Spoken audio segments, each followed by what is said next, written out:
Hola, ¿qué tal? Esto es Tus Derechos, una iniciativa del Tribunal Constitucional que junto a TV Perú buscan precisamente eso, acercarle sus derechos, porque es información que usted necesita conocer, que usted necesita manejar.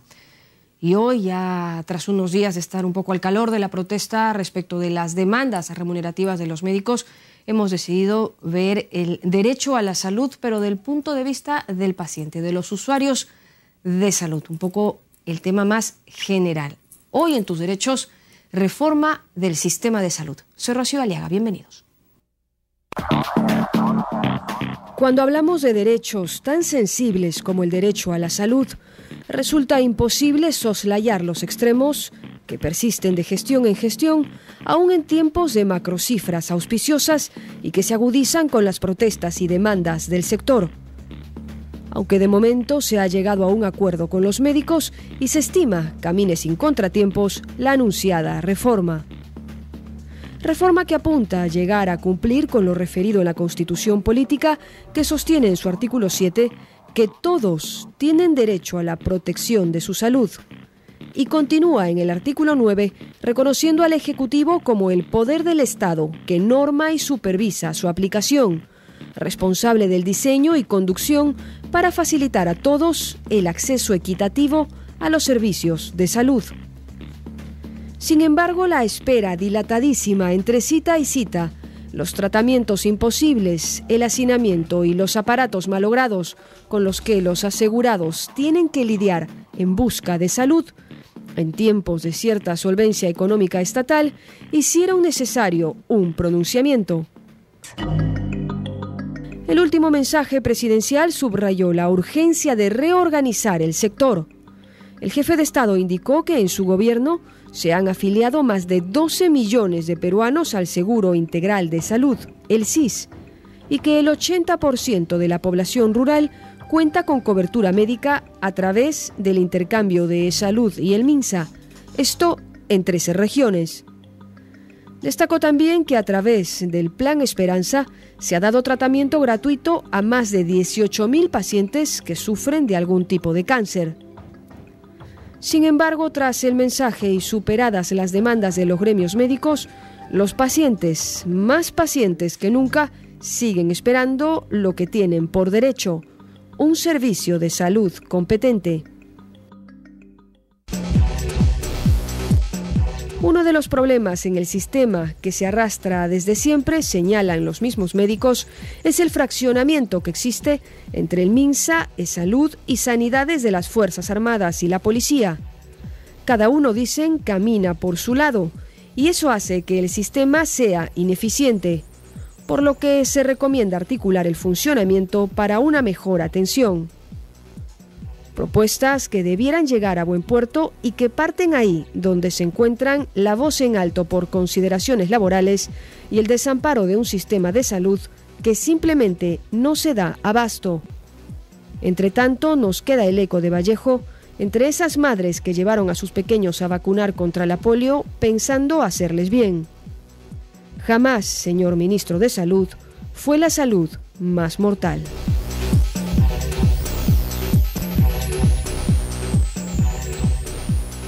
El tema de la reforma de salud está ya en marcha y esperan abarcar los temas de manera integrada. Tan es así que incluye también una reestructuración de la organización del Ministerio de Salud. Francisco, buenos días. Buenos días, Rocío. Efectivamente, como bien dijiste al iniciar el programa, hemos estado en unas jornadas de huelga muy fuertes, ¿no? Muy intensas, sí. Con los médicos. Sin embargo, yo quiero rescatar el hecho de que hay que también tratar los temas de fondo, ¿no? Porque no solamente los médicos tienen demandas salariales, ¿no? Casi en el Perú muchos sectores. Y un tema que se ha descuidado es el de la reforma del sistema de salud. Tenemos un sistema algunas veces atomizado y eso es lo que debemos discutir. Debemos ver cómo la salud, el derecho a la salud, se convierte en un derecho universal. Que se cumpla. Sobre todo eso. Nos vamos a la pausa, pero regresamos para hablar hoy en Tus Derechos, la reforma del sistema de salud. Volvemos.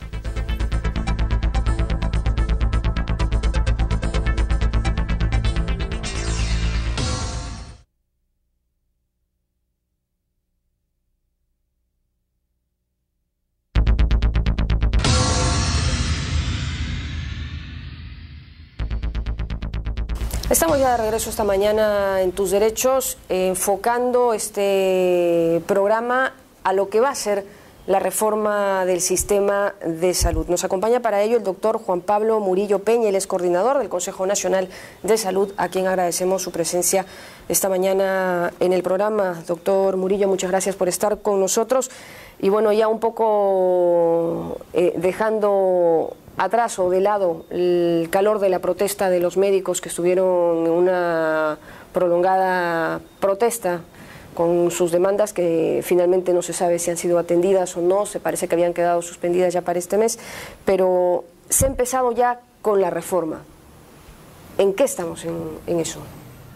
Bueno, en estos momentos el Consejo Nacional de Salud le ha propuesto al país un documento que ha sido parte de un proceso donde, digamos, los diversos actores que componen el Consejo Nacional de Salud, sus comités técnicos, han logrado generar una propuesta al país de lineamientos para la política del sector, y en estos momentos estamos en una etapa en la cual hay una delegación de facultades que ha tenido bien otorgar al Congreso de la República a fin de que el Ministerio de Salud pueda desplegar el conjunto de normas requeridas para poder empezar a implementar estos cambios, ¿no? Entiendo que van a ser cambios respecto de la estructura del sistema de salud y luego estos ya se verán, digamos, hacia afuera. Me parece que van a cambiar los viceministerios, ahora van a haber dos. Si es que nos puede comentar un poco respecto de la estructura del sistema de salud, ¿cómo va a cambiar eso? Bueno, en principio la reforma de lo que trata es de reestructurar el sistema de salud para garantizar el derecho de salud para todos los ciudadanos. Eso significa generar capacidades para que el Ministerio de Salud asuma una fuerte función de gobierno de todo el sector. Eso obviamente implica una reorganización del ministerio, pero implica además el desarrollo de intervenciones orientadas a eliminar las barreras de acceso de los usuarios, en este caso los ciudadanos, a los servicios de salud, de que los servicios de salud puedan llegar a todos, de que se construya un piso de protección social para el conjunto de la población y que progresivamente todos los peruanos puedan acceder al derecho a la salud. Y en este proceso se van a establecer un conjunto de medidas que ¿cuándo más o menos van a ser percibidas ya en el paciente, digamos, en el que solicita el...? Bueno, en estos momentos hay, por ejemplo, un proceso progresivo que nos está llevando a lograr la cobertura universal de lo que es la protección social de salud al 2016. ¿Al 2016? Al 2016. Eso significa que el Estado peruano espera que para el 2016 todos los peruanos, todos los ciudadanos de este país puedan tener acceso universal a una cobertura de aseguramiento que implique que todos puedan, digamos, acceder a un conjunto de servicios. Y en ese sentido el Estado peruano está trabajando un conjunto de medidas para fortalecer lo que sería un gran seguro público que en el marco de esta reforma debería ya comenzar a garantizar una cobertura financiera a un segmento importante de la población que en estos momentos no tiene acceso a una protección social en salud. Claro, pero cuando usted se refiere a un gran seguro público, estos productos que se manejan ahora, digamos el Sisol y otros más, ¿ya se masificarían para que sea de uso general? ¿Cómo sería? Claro, en estos momentos el gobierno del Perú ya ha venido avanzando fuertemente en un incremento de la cobertura de aseguramiento. Por un lado, hemos tenido un proceso de crecimiento económico que continúa hasta hoy, donde un número cada vez mayor de peruanos tiene acceso a seguro contributivo. Más o menos se estima que alrededor de 10 millones de peruanos ya están coberturados por el Seguro Social. Y por otro lado, hemos tenido, digamos, un seguro público que ha ido creciendo progresivamente. En la actualidad, tanto el seguro contributivo como el seguro subsidiado, el seguro público, el SIS, abarcan al 70% aproximadamente de la población del país. Parte de esta reforma es cómo el Estado peruano organiza los recursos de toda la sociedad para que la protección alcance al 30% de personas que todavía faltan tener acceso a esta protección social en salud. Y eso más o menos estiman que podría darse recién a finales del 2016, ya cuando se estaría entregando la gestión de gobierno. Sí, se espera que en 2016 podamos tener el 100% de la población coberturada. De hecho, parte de, la reforma es generar los mecanismos para poder extender la cobertura de aseguramiento no solamente a las poblaciones que están más alejadas. De hecho, parte de las propuestas de reforma es la introducción de un sistema de afiliación geográfica que nos permita, alcanzar con la cobertura de aseguramiento a las poblaciones más aisladas, sino también generar otros mecanismos que permitan, por ejemplo, que los trabajadores informales puedan acceder al seguro público, también mejorar la eficiencia de afiliaciones al seguro contributivo. Es decir, un conjunto de medidas que deberían llevarnos a 2016 a que el 100% de la población del país tenga un piso de protección social en salud. Claro, pero lo cierto es que de momento solo estamos hablando a futuro. Podría... Lo importante es que se ha iniciado ya y se está trabajando en eso, y en ese sentido es importante también hablar de plazos para que la gente sepa a qué atenerse y no entender como que ya se inició la reforma y entonces mañana ya me puedo atender en todos los servicios. Todavía no. Entonces a finales del 2016 recién se estarían viendo algunos resultados y de trascender a otra gestión esta reforma y se lleve como se ha planteado desde un inicio o se mejore, ¿cuándo finalmente podrían tener los peruanos ejercer su derecho a la salud tal cual está en la Constitución? Más o menos unos plazos. ¿Lo veremos? Sí, por supuesto que sí. Lo que se espera es de que al final de este gobierno no solamente haya una cobertura universal a lo que sería un piso de protección social, sino de que un creciente número de peruanos van a poder acceder a los servicios, porque además una de las cosas que nos plantea esta reforma es que progresivamente el seguro público vaya alcanzando otros segmentos de población. Se ha hablado últimamente de una de las medidas contempladas, por ejemplo, de extender la protección del seguro público, por ejemplo, a la población escolar. Esa es una estrategia de protección, de ampliación de la cobertura de aseguramiento que ha sido muy exitosa en varias experiencias, y efectivamente eso nos va a permitir llegar a otros segmentos de población. Entonces, en ese sentido, tanto a través de programas que nos permitan eliminar las barreras de acceso, como a partir de la reorganización de la oferta que tenemos en redes integradas, organizar todos los recursos, a partir de una gestión territorial, tanto de la infraestructura, de los recursos humanos, de los recursos tecnológicos disponibles, el comenzar a que realmente funcionemos como un sistema integrado, donde el gobierno nacional ordena a los distintos actores del sector y los organiza para optimizar el uso de los recursos disponibles. Eso esperamos en un corto plazo nos permita mejorar sustancialmente la performance de nuestro sistema, disminuir las barreras de acceso. Por otro lado, hablando de tiempos, el documento de reforma tiene un conjunto de mandatos donde está claramente especificado qué es lo que se va a hacer y en cuánto tiempo se van a implementar algunas medidas que deben comenzar a implementarse en los próximos 6 meses, las primeras de ellas. Bueno, pues estaremos en todo caso al tanto de estos plazos y de ver también si finalmente, cuando usted habla de sistema integrado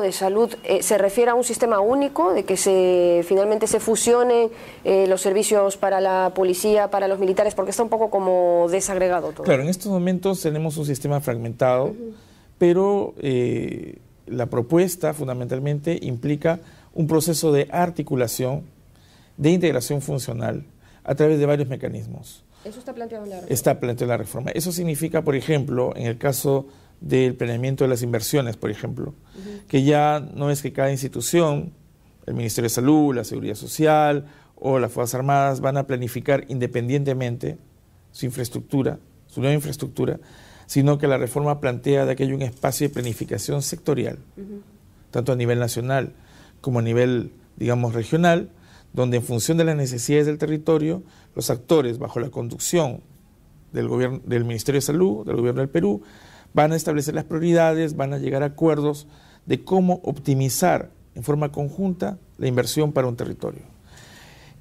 No solamente eso, sino que las redes integradas de atención van a significar que actores que antes andaban cada uno por su lado, comiencen a trabajar en forma coordinada, complementaria.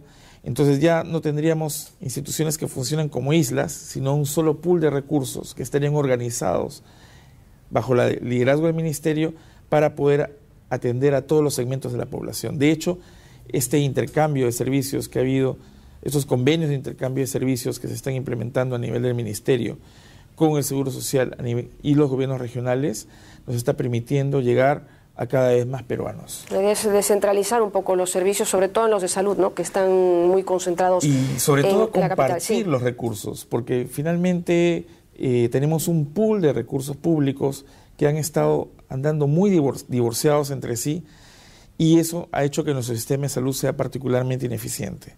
Esperamos que la articulación, que la integración de nuestro sistema de salud a través de nuevas redes integradas con un fuerte énfasis en el primer nivel de atención nos lleve a ampliar la capacidad de uso de los recursos disponibles, a ser más eficientes, a eliminar las barreras de acceso como una primera etapa, porque obviamente también el gobierno del Perú está planteando también expandir una fuerte oferta pública de servicios de salud que debe permitir cerrar progresivamente las brechas tanto de acceso a servicios, especialistas, recursos humanos. Bueno, estaremos atentos a estos plazos y a este inicio de esta reforma. Parece que este va a ser un poco el gobierno de las reformas para ver cómo se dan finalmente las cosas. De momento ya sabemos que los visos de solución se verían recién a finales del 2016 o en el trayecto. Muchas gracias, doctor Juan Pablo Murillo Peña, el ex coordinador del Consejo Nacional de Salud. Nosotros en Tus Derechos nos vamos a la pausa, pero regresamos con más. No se vayan.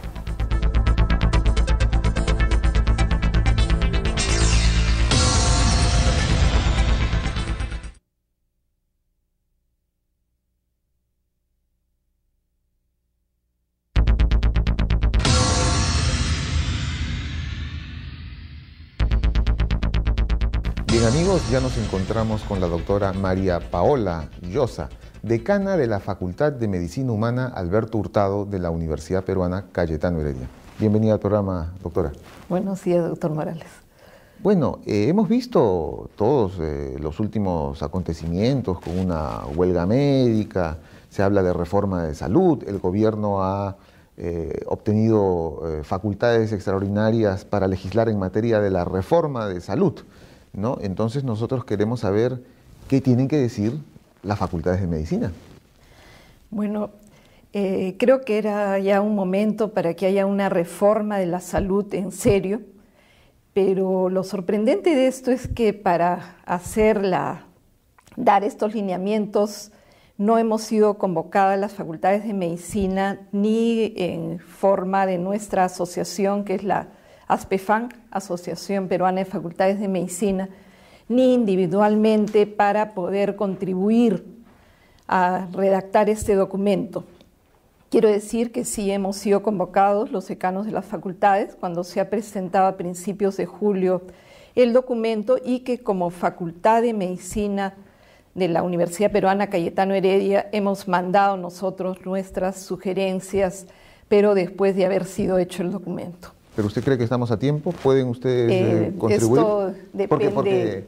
Porque recuerde que las facultades legislativas le dan, pero ellos tienen que hacer las Claro, espero que la Dirección de Gestión de Desarrollo de los Recursos Humanos del MINSA, que es donde hemos enviado nuestra posición en lo que nos compete, ¿no?, que es la formación de recursos humanos, principalmente en pregrado, y luego, claro, también en posgrado, tome en cuenta nuestras sugerencias. Es fundamental, doctora, porque ustedes son los que forman a los médicos, ¿no? Sí, y nuestro deseo es contribuir a que esta reforma de la salud de una vez por todas en nuestro país se pueda llevar a cabo.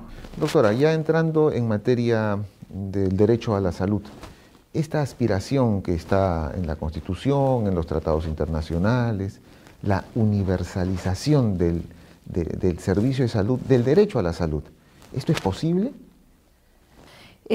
Lo primero que quiero decir es que el derecho a la salud lo garantiza nuestra Constitución, y en los organismos internacionales también es establecido, pero lo garantiza nuestra Constitución.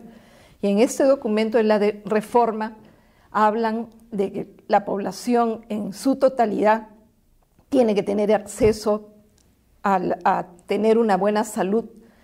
Por otro lado, a una atención que realmente satisfaga al usuario. Y en tercer lugar, que algo que es muy importante, que el ciudadano no tenga que optar por su salud y por otras necesidades de su familia, sino que el Estado garantice la atención de salud para todos. Creo que el aseguramiento universal es algo que debe llevarse adelante, cubriendo los requerimientos de salud, sobre todo de aquellas situaciones que son las que más causan enfermedad en las poblaciones. Hablando de enfermedades, doctora, ¿cómo estamos en materia de enfermedades hoy en el Perú? ¿Cuáles son los mayores índices? ¿Qué tipos de enfermedades son las que hoy afectan al peruano promedio? Hasta hace algunos años, las enfermedades enfermedades transmisibles, o sea, las infecciones, y que sobre todo afectaban a los niños más pequeños, y los problemas materno-perinatales eran los que más enfermedad y más mortalidad causaban. En los últimos años hemos tenido lo que se llama una transición epidemiológica a que lo que son enfermedades crónicas no transmisibles, tipo diabetes, tipo hipertensión, cáncer, y violencia, son las que más altos problemas de salud causando enfermedad y causando mortalidad. ¿Eso se deberá también a nuestros patrones de vida contemporáneos, a nuestros hábitos de consumo?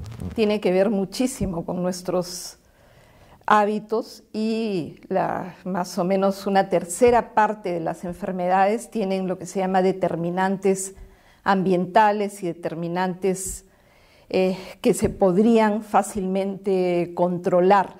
Digo fácilmente si es que todos contribuimos a ellos, desde el Estado hasta las empresas, las personas, cada una cuidando su salud.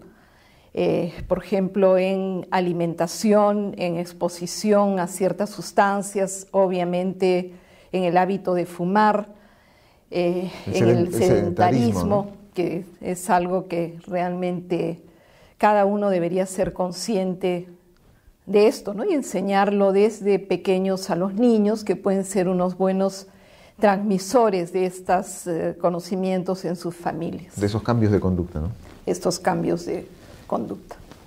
Hace un tiempo, en este mismo programa, hicimos una pregunta en relación a la infraestructura del Estado en materia de salud, ¿no?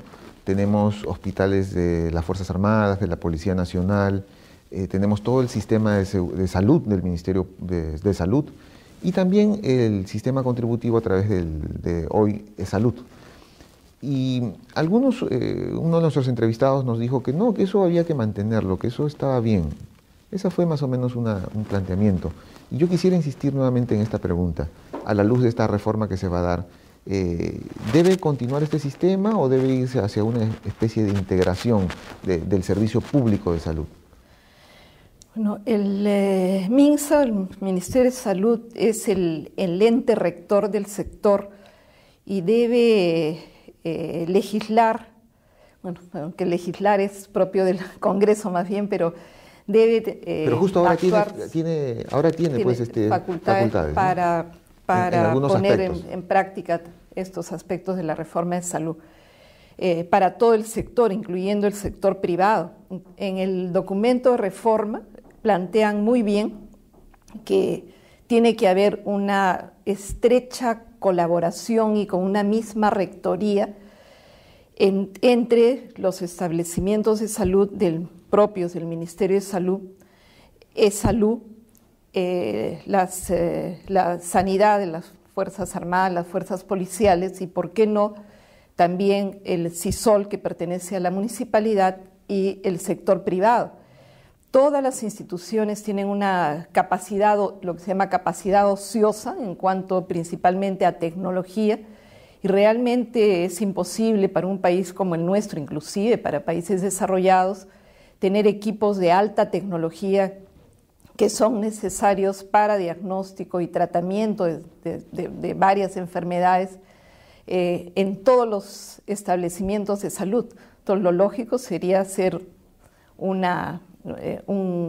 convenios para el uso de la tecnología, por ejemplo, y tal vez también para aprovechar cuando un sector o una es deficitario, área es deficitaria, no solamente en tecnología, sino tiene muy alta demanda, por ejemplo, e-salud para atención de sus pacientes, pudiera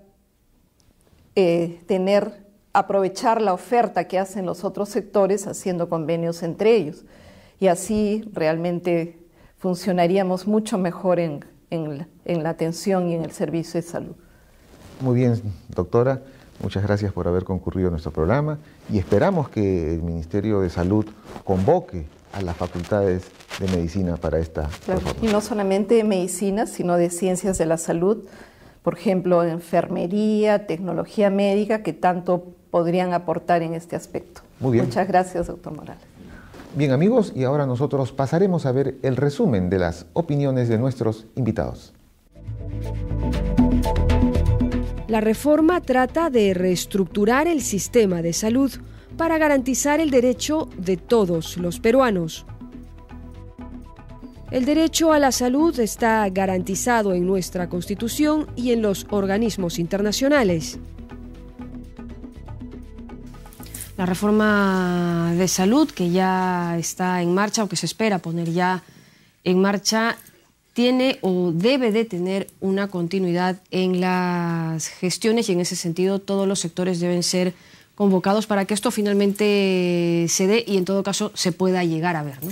Efectivamente, y ahí el papel de las universidades es clave también, ¿no? Formando a los médicos y también evaluando, estudiando y proponiendo, contribuyendo con el Estado en estos temas de las políticas públicas en materia de salud. La participación de todos los sectores y por supuesto la participación de ustedes también. Cualquier sugerencia, comentario que quieran hacer de eso un tema de este programa nos lo pueden hacer llegar a nuestras cuentas en las redes sociales. Con nosotros será hasta el próximo fin de semana. Continúa en TV Perú, mucho más que ver. Buenos días, chao.